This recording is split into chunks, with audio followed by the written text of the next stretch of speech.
एक संख्या है, उसको संख्या रेखा पर दर्शाना है, जिसे संख्या जो क्या होता है धनात्मक और धनात्मक पूर्णांक और ऋणात्मक पूर्णांक होता है, जिसे पूर्णांक के रूप में लिखेंगे। ठीक है, अब यहाँ पे 7/11 दिया है, तो इसको क्या करेंगे, यहाँ पे टाइमलाइन लिखेंगे संख्या रेखा, जो कि यहाँ से 0 से स्टार्ट होगा। ठीक है, उसके बाद में यहाँ पे इधर की संख्या है क्या होती है ऋणात्मक, और 0 से दाईं ओर की संख्या क्या होती है धनात्मक होता है। इधर का संख्या हो जाएगा धनात्मक, इधर की संख्या ऋणात्मक हो जाएगा। अब यहाँ पे लिखेंगे आपका जो इसमें डिमांड क्या कर रहा है 7/11 को।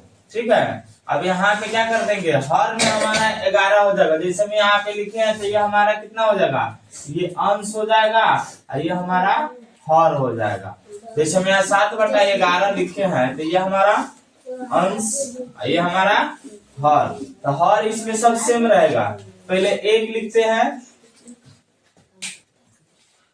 यहाँ 1 लिख देंगे, 2 3 4 5 6 7 8 9 10। हमको ज्यादा जरूरत नहीं है, 7 का ही जरूरत है। और सबके नीचे क्या करेंगे 11 को फिल कर देंगे, 11 बैठा देंगे। ठीक है, अब यहाँ इसके नीचे भी 11 लिख दिए, इसके नीचे भी 11 लिख दिए, इसके नीचे भी 11, इसके नीचे भी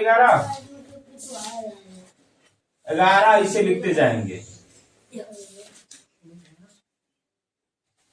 अब हमसे पूछ क्या रहा है कि संख्या रेखा पर 7/11 को निरूपित करें। 7/11 को क्या करना है लिखना है इस पे। ठीक है, अब यहाँ से क्या करेंगे 7/11 को, अब यहाँ 0 है, अब इधर की थोड़ा संख्या लिख देंगे, यहाँ पे -1/11, -2/11 और -3/11।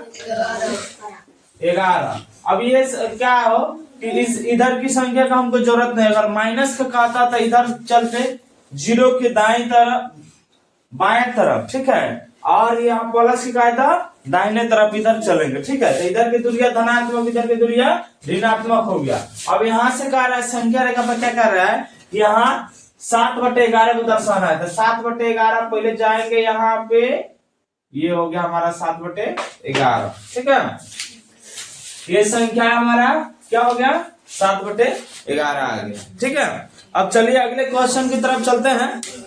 प्रश्न देखते हैं, दूसरा प्रश्न कह रहा है कि -1 और 1 के बीच में 3 परिमेय संख्या लिखना है। क्या -1 और 1 के बीच में, जैसे यहाँ लिखा हुआ है -1 और 1 है, तो इसी के बीच में 3 गो परिमेय संख्या लिखना है। तो -1 और 1 के बीच में 3 परिमेय संख्या लिखने के लिए क्या करेंगे, पहले इसको बट्टा में करेंगे। ठीक है, परिमेय संख्या उसे कहता है जिसे P/Q के रूप में लिखा जा सकता है, P और इक्वल टू नॉट 0। ठीक है, तब यहाँ क्या करेंगे, यहाँ -1 यहाँ बट्टे में कर देंगे, 1 के जगह पे यहाँ 10, जब नीचे गुना 1/1 इसको लिख सकते हैं, 1/1।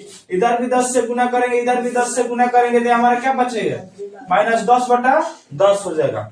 फिर इसको करेंगे 1/1 गुने नीचे 10 ऊपर भी 10, तो हमारा हो जाएगा 10/10 हो जाएगा। ये प्लस में 10 है, ये -10/10 है। ठीक है, तो अब इसको क्या करेंगे, इसके बीच की 3 परिमेय संख्या लिखना है। -1 और 1 के बीच की 3 परिमेय संख्या लिखना है। ठीक है, आइए इसके बीच के 3 परिमेय संख्या लिखेंगे। यहाँ -10 है, तब उसके बाद में क्या करेंगे, -10 के बाद यहाँ -10 के बाद क्या आ जाएगा -9/10। ठीक है, उसका -8/10, उसका -7/10।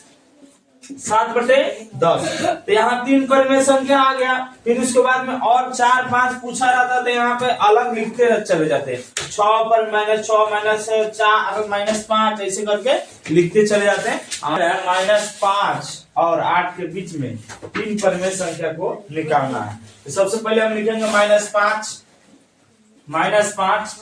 ठीक है, इसके नीचे हम ले लेंगे, ऊपर भी क्या करेंगे 10 से मल्टीप्लाई कर देंगे और नीचे भी 10 से मल्टीप्लाई कर देंगे। यहाँ बट्टे में 1 लेंगे, यहाँ बच गया, तो यहाँ क्या बचा -50 बट्टे में 10 हो जाएगा। ठीक है, उसके बाद में 8 है, 8 उसके बाद में इसमें गुना करेंगे 10 से, यहाँ भी 1 रहेगा, 1 गुना 10 यानी 8 दाएं 80 बट्टे में 10।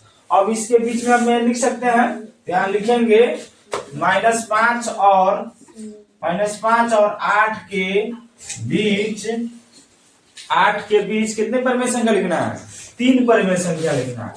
3 परिमेय संख्या लिखे, ठीक है। 3 परिमेय संख्या लिखना है।